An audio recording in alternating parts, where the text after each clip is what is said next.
तो भाई और बहनों, गुरुदेव भगवान की बहुत बड़ी दया, बहुत बड़ी मेहर, जो परमेश्वर हम तुच्छ बुद्धि जीवों से इस कलयुग की पिछली पीढ़ी में अपनी महिमा करवा रहे हैं, क्योंकि सतगुरु की महिमा का सौभाग्य अति विशेष आत्माओं को ही प्राप्त होता है। ये सौभाग्य बड़ा दुर्लभ है भाई और बहनों। हालांकि सात संगतियाँ चल रही हैं, भाई बहन दिन रात गुरुदेव भगवान की महिमा करते हैं, लेकिन शतलोक आश्रमों से जुड़ी हुई आत्माओं को काल ने किस कदर बांध रखा है अपने अज्ञान में, अपने जाल में। वो आत्माएं चाहकर भी गुरुदेव भगवान की महिमा नहीं कर सकती। उनको इतना डरा दिया गया है, धमका दिया गया है, उनका इतना माइंड वॉश कर दिया गया है कि पवन दास गुरुद्रोही है, पवन दास से बात करोगे तुम्हारा नाम खंड हो जाएगा, पवन दास की वीडियो भी देख लोगे तो तुम्हारा नाम खंड हो जाएगा। अब भाई और बहनों, इस सतभक्ति मार्ग में ऐसा ही होता है। ये काल इस सतभक्ति मार्ग में ऐसा ही करता है। ये आत्माओं को ऐसे ही डरा के रखता है ताकि कोई आत्मा सतगुरु की महिमा ना कर ले, क्योंकि महिमा से सतगुरु प्रसन्न होते हैं। सतगुरु रामपाल जी परमेश्वर जी ने सन 1994 में अपना शत कबीर पंथ शुरू किया, यथार्थ 13वां कबीर पंथ। और जब ये सतज्ञान धीरे धीरे समाज में जाने लगा, उनकी आत्माओं तक जाने लगा, तो काल को चिंता होने लगी और काल ने समाज को डराना शुरू कर दिया, धमकाना शुरू कर दिया अपने दूतों के माध्यम से, अपने एजेंटों के माध्यम से। जितने भी संत महात्मा हैं, एकमात्र सतगुरु रामपाल जी को छोड़कर, ये सारे के सारे काल के द्वारा भेजे गए हैं जीव आत्माओं को शास्त्र विरुद्ध साधना पर लगाकर उन्हें परमात्मा का अपराधी बनाने के लिए।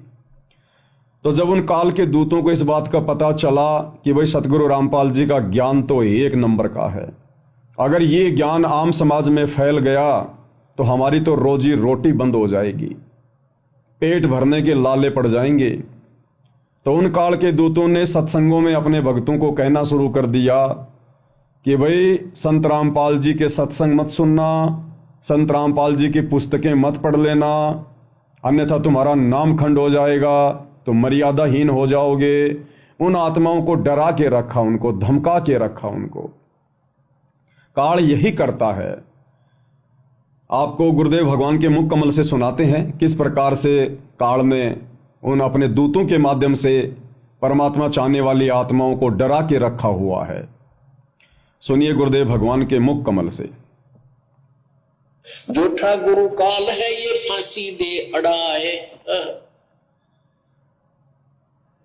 मारत है मैदान में छल बल बहुत बनाए। कहते झूठा गुरु जो होता है ये तुम्हें बांध कर रखा है, और किसी की बात ना सुनना। रामपाल तो झूठ बोलता है, निंदा करता है, उसकी बातें, उसका ज्ञान नहीं सुनना, ऐसा कहने लगे ये राधा स्वामी वाले, धन धन सतगुरु वाले अपने चेलिया ताई कि उसकी बात ना सुनना, उसका ज्ञान नहीं सुनना, वो तो निंदक है, निंदा करता है। तो उनके बारे में कहते हैं ये झूठा गुरु काल है फांसी दे अड़ाए, यानी बांध कर रखा है। झूठा गुरु घेरे रे आवे नहीं मेरे रे, ये झूठे गुरु नो घेर कर रखे हैं, लेकिन कब तक? थोड़े दिन चलेगी इनकी यह चाल, निंदा करता है, निंदा करता है, एक गोट रखी बात जो ना कहते सच्ची बोला है, सच्चाई कहता है। ठीक इसी प्रकार भाई और बहनों, सन 2014 में कबीर परमेश्वर सतगुरु रामपाल जी अपने मिशन के तहत हिसार जेल चले जाते हैं, अपने भक्तों की परीक्षा लेने के लिए, ज्ञान आधार से उनको देखने के लिए कि कितने मेरे हैं और कितने मेरे से जुड़कर और मेरे साथ रहकर काल के हैं।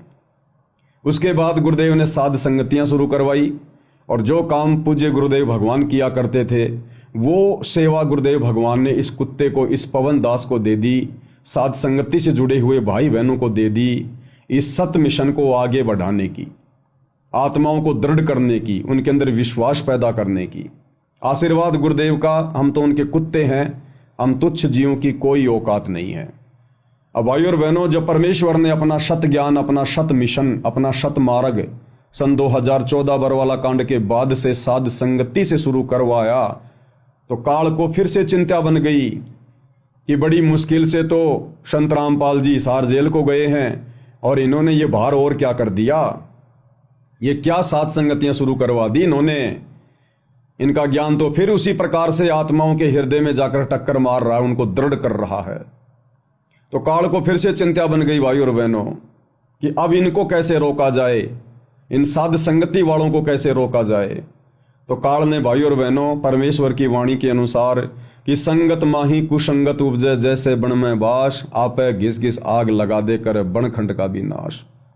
काल ने देखा कि ये संगत का आपसी मामला है और अगर इनको रोकना है, साथ संगति वालों को रोकना है, इनको तोड़ना है, मन में कोई शंका पैदा करनी है, तो इन्हीं की संगत में घुसकर और जाल बिछाना पड़ेगा, जाल फैलाना पड़ेगा।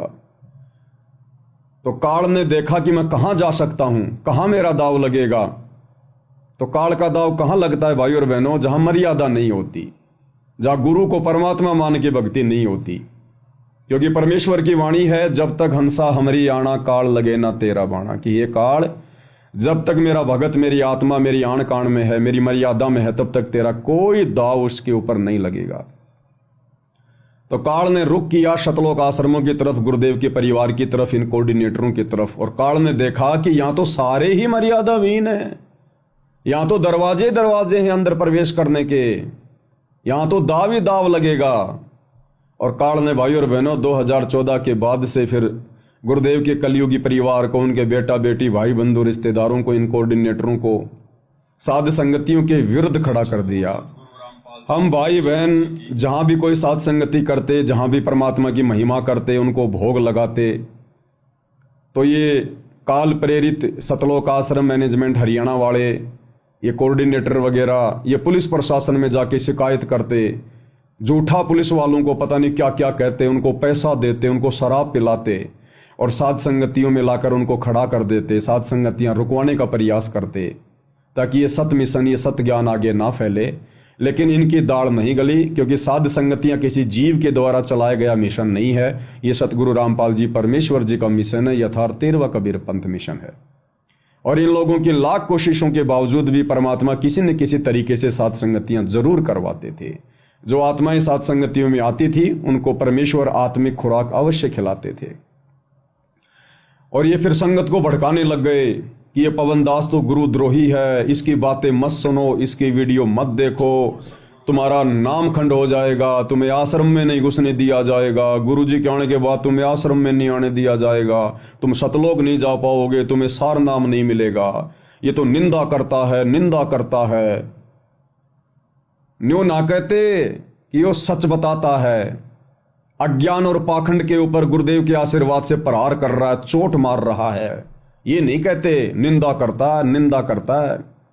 तो भाई और बहनों, जो गुरुदेव भगवान के साथ बनी इस सत मिशन को आगे बढ़ाने में, वही 2014 के बाद जब गुरुदेव ने साध संगतियों से अपने मिशन को आगे बढ़ाना चाहा, तो वही फिर दास के साथ बन गई, साध संगति से जुड़े भाई बहनों के साथ बन गई। और काल ने हमारे ही गुरु भाई बहनों को, इन आश्रम वालों को हमारे विरुद्ध खड़ा कर दिया। लेकिन भाई और बहनों, इन लोगों की लाख कोशिशों के बावजूद भी साध संगतियां नहीं रुकी। इन्होंने दास को जेल में डलवाया, झूठे मुकदमे लगवाए, दास के साथ में कई बार मार पिटाई की, और भी ना जाने धमकियां, गालियां, साध संगतियां रुकवाने का प्रयास, और इनकी तो कोई सीमाएं नहीं है। लेकिन फिर भी गुरुदेव भगवान के आशीर्वाद से साध संगतियां निरंतर आगे बढ़ रही है, निरंतर, और परमेश्वर अपनी आत्माओं को भक्ति की खीर खिला रहे हैं। तो भाई और बहनों, इनकी दाढ़ नहीं गलेगी, बिल्कुल भी नहीं गलेगी। ये परमेश्वर का मिशन है, ये साध संगतियां हैं, ये नहीं रुकेंगी। और आने वाले समय में पूरे विश्व को, जिन जिन को मोक्ष चाहिए, जो सतगुरु रामपाल जी की शरण में आएंगे, उनको साध संगति से जुड़कर ही भक्ति करनी पड़ेगी, दूसरा कोई तरीका नहीं है। गुरुदेव को प्रसन्न करने के लिए जो भक्ति क्रियाएं साध संगति में लागू हैं, जिस प्रकार से साध संगति से जुड़े हुए भाई बहन गुरु के प्रति समर्पित होकर गुरु को अपना आराध्य देव मानकर, अपना इष्ट मानकर पूज रहे हैं, उसी आधार से पूरा विश्व भक्ति करेगा। दूसरा गुरुदेव ने कोई भी ऑप्शन नहीं छोड़ा है।